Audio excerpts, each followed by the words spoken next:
যখন আমার স্বামীর নতুন বউ গর্ভবতী হলো, তার পুরো পরিবার একদিন আমার বাড়িতে এসে হাজির হলো। কেউ কথা বলতে আসেনি, কেউ দুঃখ প্রকাশ করেনি, এমনকি একটা সান্ত্বনার শব্দও না। সবাই এসে ড্রয়িং রুমে বসলো, ওই সোফায়, যেটা আমার মা নিজের কষ্টের টাকা দিয়ে কিনেছিলেন। তারপর একদম ঠান্ডা গলায় বলল, আমাকে যেন এই বাড়ি ছেড়ে চলে যেতে হয়। আমি চিৎকার করিনি, চেষ্টাও করিনি কাউকে বোঝাতে আমার বুকটা ঠিক কতটা ভেঙে গেছে। আমি শুধু হেসেছিলাম, তারপর একটা মাত্র কথা বলেছিলাম। আর সেই কথার পর তাদের মুখের রং এমনভাবে পাল্টে গিয়েছিল যেন হঠাৎ পুরো ঘরে আলো নিভে গেছে। আমি আর ইহসান 5 বছর একসাথে ছিলাম। বিয়ের আগে সে এমন একজন মানুষ ছিল যার ওপর ভরসা করে ভবিষ্যৎ গড়া যায়। আমি অসুস্থ হলে সে ওষুধ এনে দিত, রাতে দেরি হলে স্টেশনে দাঁড়িয়ে অপেক্ষা করত। আমার মাকে মা বলে ডাকতো এমন আন্তরিকতায় যে মা চুপচাপ রান্নাঘরে গিয়ে চোখ মুছতেন আনন্দে। আমি ভাবতাম সে আমার মানুষ। বিয়ের দিন মা আমাকে এই বাড়িটা উপহার দিয়েছিলেন। 3 তলা, বড় কিছু না, কিন্তু শান্তির একটা ঘর। সামনে ছোট্ট বাগান, গেটের পাশে পুরনো একটা পেয়ারা গাছ। মা নিজের জীবনের সবটুকু সঞ্চয় দিয়ে এই বাড়িটা করেছিলেন। নিজের জন্য কিচ্ছু রাখেননি। শীতের পর শীত একই শাল পরে কাটিয়েছেন, শুধু যেন আমি একদিন মাথা গোঁজার একটা ঠাঁই পাই। বাড়িটা তিনি আমার নামে লিখে দিয়েছিলেন। সেদিন মা বলেছিলেন, মেয়েদের নিজেদের একটা জায়গা থাকতে হয়, যেখানে কেউ তাকে তাড়াতে পারবে না। আমি হেসে বলেছিলাম, মা, ইহসান এমন নয়। মা শুধু তাকিয়েছিলেন, কিছু বলেননি। বিয়ের পর আমি চেষ্টা করতাম সব ঠিক রাখতে। একটা ব্যাংকে কাজ করতাম, সারাদিনের ক্লান্তি নিয়ে বাড়ি ফিরতাম। কখনো কখনো জুতো খুলেই শুধু বসে থাকতে ইচ্ছে করত। কিন্তু শাশুড়ি হাজেরা খাতুন এসব বুঝতেন না। তার মতে একটা মেয়ের আসল মূল্য তার সংসারে। রান্না গরম থাকতে হবে, ঘর ঝকঝকে, মুখে হাসি। আমি চুপচাপ থাকতাম, কারণ আমি বিশ্বাস করতাম শান্তি দিয়ে সংসার টিকে থাকে। যতদিন না সেই দিনটা এলো। ইহসান সেদিন অদ্ভুত চুপচাপ ছিল। আমার পাশে বসেনি, দূরে দাঁড়িয়ে জানালার দিকে তাকিয়ে বলল, আমাদের কথা বলা দরকার। আমি আরেকজনের সাথে সম্পর্ক করেছি, সে এখন গর্ভবতী। আমি কিছুই শুনতে পাইনি, শুধু রান্নাঘরের কেটলির টিকটিক শব্দটা কানে বাজছিল। আমি তাকে শুধু একটা প্রশ্ন করেছিলাম, কবে থেকে? সে মাথা নিচু করেছিল। সেই নীরবতাটাই ছিল একটা উত্তর। 1 সপ্তাহ পর তারা সবাই এলো। ইহসান, তার মা, বাবা, বোন আর সেই মেয়ে রিমা। পরিপাটি পোশাক, আত্মবিশ্বাসী চোখ, হাতটা পেটের ওপর রাখা, যেন এই বাড়িটা তারই। শাশুড়ি বললেন, মেয়েটার কোনো দোষ নেই, তুমিই তো এতদিনেও আমাদের নাতি দিতে পারোনি। এখন যা হয়েছে সেটা মেনে নাও। তার বোন বলল, তুমি বুদ্ধিমতী মেয়ে, এই বাড়ির বড়। রিমা তো একটা জায়গা দরকার, তুমি এখনো তরুণী, তোমার সামনে অনেক সুযোগ আছে।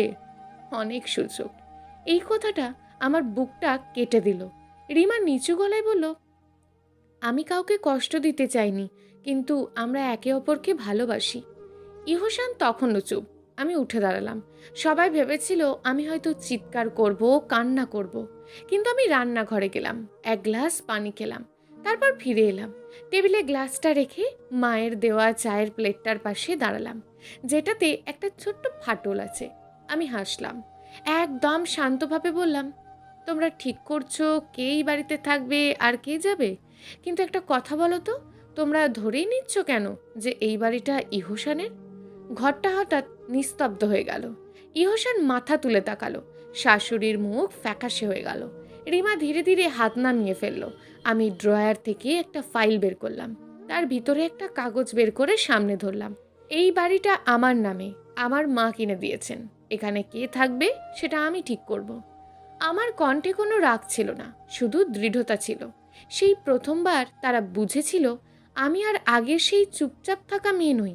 আমি কাউকে ভাঙতে চাইনি, কিন্তু নিজেকে ভাঙতেও আর রাজি ছিলাম না।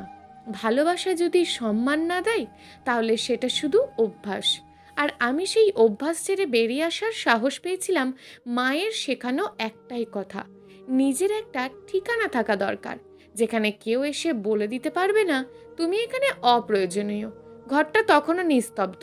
কেউ কথা বলছিল না, শুধু দেয়ালে ঝোলানো ঘড়িটার টিকটিক শব্দটা যেন সবাইকে মনে করিয়ে দিচ্ছিল সময় বদলে গেছে। ইহসান ধীরে ধীরে উঠে দাঁড়ালো। তার চোখে সেই আগের আত্মবিশ্বাসটা আর নেই, কণ্ঠে এক ধরনের অচেনা নরম ভাব। তুমি এমনভাবে কথা বলছো কেন? আমরা তো ঝগড়া করতে আসিনি। আমি হালকা হেসে বললাম, তাহলে কি করতে এসেছো? আমাকে আমার নিজের বাড়ি থেকে সরিয়ে দিতে? সে চুপ। এই চুপটাই আজ সবচেয়ে জোরে কথা বলছিল। শাশুড়ি এবার গলা শক্ত করলেন, দেখো, আইনের কথা বলে লাভ নেই। সংসার মানে সমঝোতা। একটা মেয়ে যদি সংসার বাঁচাতে না পারে, তাহলে সেই বাড়ির মালিকানা দিয়ে কি হবে? আমি তার চোখের দিকে তাকিয়ে শান্তভাবে বললাম, সংসার কি একা একজন মেয়েই বাঁচায়? এই প্রশ্নের কোনো উত্তর ছিল না। রিমা হঠাৎ উঠে দাঁড়ালো। তার চোখে এবার আর আগের আত্মবিশ্বাসটা নেই, বরং অস্বস্তি। আমি আমি আসলে জানতাম না বিষয়টা এমন হবে। আমাকে বলা হয়েছিল আপনারা আলাদা হয়ে গেছেন। আমি ধীরে বললাম, তুমি জানো না, সেটা তোমার ভুল না, কিন্তু সত্যিটা জানার পর তুমি কি করছো সেটা তোমার দায়িত্ব। সে চুপ করে বসে পড়ল। ইহসান এবার একটু বিরক্ত গলায় বলল, ঠিক আছে, বাড়ি তোমার, কিন্তু সম্পর্ক, সেটা কি এভাবে শেষ করে দেবে? আমি কিছুক্ষণ চুপ থাকলাম। এই মানুষটার সাথে 5 বছর হাসি কান্না স্বপ্ন সব কিছু জড়িয়ে আছে, কিন্তু আজ আমি বুঝতে পারছি সব স্মৃতি ধরে রাখলেই সম্পর্ক বাঁচে না। আমি ধীরে বললাম, সম্পর্কটা তুমি শেষ করেছো যেদিন অন্য কাউকে আমার জায়গায় বসিয়েছো। সে এবার মাথা নিচু করলো। আমি ফাইলটা আবার গুছিয়ে রেখে বললাম, তোমাদের যদি থাকার জায়গা দরকার হয়, আমি 1 মাস সময় দিতে পারি, কিন্তু এই বাড়িতে আমার সম্মান নিয়ে কেউ খেলতে পারবে না। শাশুড়ি ক্ষুব্ধ হয়ে উঠলেন, তুমি আমাদের বের করে দিচ্ছ? আমি এই প্রথমবারের মতন কণ্ঠ একটু শক্ত করলাম, না, আমি আমার জায়গাটা ফিরিয়ে নিচ্ছি। সেদিনের পর ওরা সত্যিই 1 মাসের মধ্যে চলে গেল। ইহসান একবারও ফিরে তাকায়নি, শুধু যাওয়ার দিন দরজার সামনে একটা কথা বলেছিল, তুমি বদলে গেছো। আমি উত্তর দিইনি, কারণ আমি জানতাম আমি বদলাইনি, আমি নিজেকে চিনেছি। কয়েক মাস পরে বাড়িটার সামনে ছোট্ট বাগানটা আবার সাজিয়েছি। মায়ের লাগানো পেয়ারা গাছটা নতুন করে ছাঁটাই করেছি, নতুন ফুল লাগিয়েছি, গাঁদা, গোলাপ, রজনীগন্ধা। অফিস থেকে ফিরে এখন আর ক্লান্ত লাগে না, কারণ এই ঘরটা এখন সত্যিই আমার। একদিন বিকেলে মা এসে বসেছিলেন বারান্দায়। চা খেতে খেতে তিনি হেসে বললেন, এখন কেমন লাগছে? আমি তার কাঁধে মাথা রেখে বললাম, এখন বুঝি তুমি কেন বলেছিলে নিজের একটা জায়গা থাকা দরকার। মা কিছু বললেন না, শুধু আমার মাথায় হাত রেখেছিলেন। কিছু হারানো দরকার নিজেকে ফিরে পাওয়ার জন্য, কিছু সম্পর্ক ভাঙা দরকার নিজের সম্মান বাঁচানোর জন্য, আর কিছু দরজা বন্ধ করা দরকার যাতে নতুন আলো ঢুকতে পারে। আমি দরজাটা বন্ধ করেছিলাম, কিন্তু তার ওপাশেই আমার নিজের একটা নতুন জীবন অপেক্ষা করছিল। বাড়িটা এখন আগের মতন আর নীরব নেই। নীরবতার জায়গায় এসেছে এক ধরনের শান্ত স্বস্তি, যেটা শব্দ না করেও অনুভব করা যায়। বাইরে গাঁদা ফুলগুলো হালকা বাতাসে দুলছে, বারান্দার রেলিংয়ে রোদ পড়ে সোনালি হয়ে আছে। আমি দাঁড়িয়ে আছি জানালার পাশে, হাতে চায়ের কাপ, কিন্তু মনটা কোথাও যেন দূরে।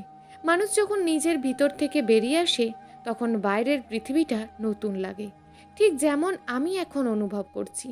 সেদিনের ঘটনার পর অনেক দিন কেটে গেছে। ইহসান আর তার পরিবার আর কোনো যোগাযোগ করেনি, না ফোন, না কোনো খোঁজ খবর। শুধু মাঝে মাঝে রাতের নীরবতায় মনে পড়ে যায় একটা সম্পর্ক কিভাবে এত সহজে ভেঙে যেতে পারে, আর একটা মানুষ কিভাবে নিজের জায়গা ফিরে পেতে পারে। কিন্তু আজকের গল্পটা আর অতীতের না, আজকের গল্পটা শুরু হয়েছে আবার নতুন করে। একদিন সকালে অফিসে যাওয়ার সময় দরজার সামনে একটা চিঠি পেলাম, সাদা খাম, কোনো নাম নেই। ভিতরে লেখা ছিল, আমি জানি আমি তোমার সাথে অন্যায় করেছি, কিন্তু আমি এখন বুঝতে পারছি আমি কতটা ভুল ছিলাম।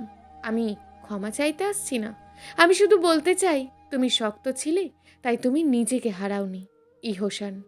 চিঠিটা হাতে নিয়ে আমি অনেকক্ষণ চুপ করে দাঁড়িয়েছিলাম। কিছু শব্দ মানুষকে ভেঙে দেয়, আর কিছু শব্দ মানুষকে শেষবারের মতন মুক্তি দেয়। আমি চিঠিটা ভাঁজ করে ড্রয়ারে রেখে দিলাম। ক্ষমা মানে সব কিছু ফিরে পাওয়া না, কখনো কখনো ক্ষমা মানে নিজেকে হালকা করে ফেলা। দিনগুলো এগোতে লাগলো, আমি নিজের কাজ নিয়ে ব্যস্ত হয়ে পড়লাম। অফিসে নতুন দায়িত্ব পেলাম, মানুষজন এখন আমাকে অন্য চোখে দেখে, কারণ আমি আর আগের মতন চুপচাপ নেই। আমি কথা বলি, আমি সিদ্ধান্ত নিই, আমি নিজের জন্য দাঁড়াই। মা একদিন হেসে বললেন, তুই এখন আর সেই আগের মেয়ে না। আমি হেসে বললাম, না মা, আমি এখন নিজের হয়ে গেছি। কিন্তু জীবন কখনো একরকম থাকে না।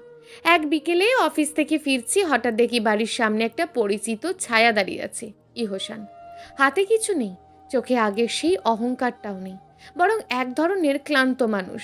আমি থেমে গেলাম না, চাবি বের করে দরজা খুলতে লাগলাম। সে ধীরে বলল, একটা কথা বলবো? আমি দরজার হাতল ধরে বললাম, বলতে চাইলে বলো, কিন্তু আমি আর আগের জায়গায় নেই। সে মাথা নিচু করলো, আমি তোমাকে হারিয়েছি কারণ আমি তোমাকে বুঝিনি। আমি কিছুক্ষণ চুপ থাকলাম, তারপর ধীরে বললাম, না হোসেন, তুমি আমাকে হারাওনি, তুমি শুধু তখনই আমাকে দেখেছিলে যখন আমি চুপ ছিলাম। সে আমার দিকে তাকালো। আমি এবার শান্ত গলায় বললাম, মানুষ তখনই হারায় যখন সে অন্য মানুষকে ছোট মনে করে, আর আমি সেই ছোট থাকার জায়গা থেকে বেরিয়ে এসেছি। সে আর কিছু বলল না, শুধু একবার আমার বাড়িটার দিকে তাকালো, যে বাড়িটা একদিন তারও ছিল মনে করত, সেটা আজ শুধু আমার। আমি দরজা খুলে ভিতরে ঢুকে গেলাম। পিছনে কোনো শব্দ নেই, শুধু দরজাটা আস্তে করে বন্ধ হয়ে গেল। সেদিন রাতে আমি বারান্দায় দাঁড়িয়ে আকাশের দিকে তাকালাম।